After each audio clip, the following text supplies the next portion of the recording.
Өнгөрсөн онд Дархуул аймагт эмнэлгийн байгууллагын ажилчдын хэлэлцүүлгийг зохион байгуулж, тэдний санал хүсэлд тулгамдж буй асуудлыг сонссон юм.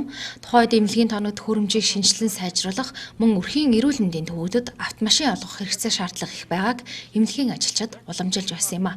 Уг саналын дагуу 3 өдрийн өмнө 1 тэрбум төгрөгийн өртөг бүхий сүүлийн үеийн тооног төхөөрөмжийг эмнэлгүүдэд хүлээлгэх өгсөн бол харин өнөөдөр улсын төсвийн хөрөнгө оруулалтаар Toyota Aqua маркын 5 ширхэг автомашиныг 4 өрхийн эрүүл мэндийн төв болон аймгийн эрүүл мэндийн газарт гардуулан өглөө.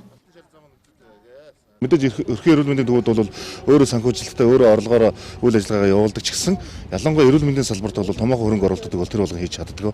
Тийм учраас энэ саналыг үндэслэж бид бол холбогдох газруудаа санал тавьсан. За энэ дээр бол манай эрүүл мэндийн яам сангийн сайд Болдын Жавхлан бас их үүрэг оруулалтад оролцсон. За орон нутагт харьцангуй нөгөө дотор үйл ажиллагаа явуулдаг учраас бидэрт бол өрхийн эрүүл мэндийн төвүүд бол энэ жижиг шатхан баг зарцуулдаг машинуудыг өөрсдөө сонгож саналаа өгсөн. За энэнийхэн дагуу шийдвэрлэж байгаа. За өмнө нь бас бид нар тоног төхөөрөмжүүдийг шийдсэн. Нийт тэрбум төгрөгийн тоног төхөөрөмж бол яг энэ эрүүл мэндийн шатны байгууллагуудаас гарсан саналыг үндэслэж шийдвэрлсэн. За тун удахгүй бас тоглоороо бид нар Дархуул аймагт одоо урд нь үйл ажиллагаа явуулж байгаагүй үе өмчний хагалгааны юм дурангийн аппаратыг бас төсвийн тодтолоор суулгаж оруулахаар төлөвлөж байна. За энэ нүгээр юу хэлэх гэж нэхэр Улаанбаатар хотод очиж үйлчлэгээ авдаг Дархуул аймагт үйл ажиллагаа нь явагддаггүй байсан ийм төрлийн аппаратуудыг бид нар энэ эрүүл мэндийн тусламж үйлчлэгэнд нэвтрүүлснээр цаг хугацаа орон зайг одоо хэмнэх юм боломжийг хангаж байгаа. За эрүүл мэндийн газар бол одоо боловсон хүчнээ бэлтгэж байгаа. Тэгэхээр боловсон хүчнээ бэлтгэхэд тоног төхөөрөмжийн шаардлагатай ийм хөрөнгө оруулалтуудыг бол аймгаас одоо үе шаттайгаар одоо ямарваа нэгэн хөрөнгийг хойш нь тавилгүйгээр эрүүл мэндэд бол нэн тэргүүн зарцуулнаа гэдгийг бас илэрхийлж хэлье.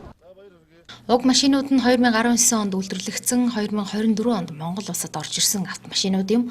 Автомашинтай болсноор өрхийн эрүүл мэндийн төвүүд, харьяа багуудын ахмадууд, нера, хэвтрийн дэглэмтэй иргэдэд гэрээр эмнэлгийн тусламж үйлчлэгээ үзүүлэх боломжтой болж байна. Тулгамжис нөхцөл байдлыг бол одоо машины дутмагтай болохоор зэрэг айлдуудаар очиход бол бэрхшээлтэй шүү дээ. За дамаг гэр хороолдор бол нохоо шуунаас өсвөлээл. Манай бод эмчч бас нохоонд баг хазуулж исэн төвхтүүд байдаг байхгүй.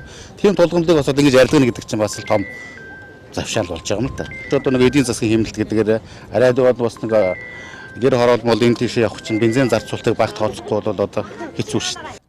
Эдгээр ажлыг дэмжин ажилласан эрүүл мэндийн яам болон Монгол Улсын сангийн сайд Болдын Жавхлан танд нийт дарханчуудынхаа өмнөөс талархал илэрхийлье.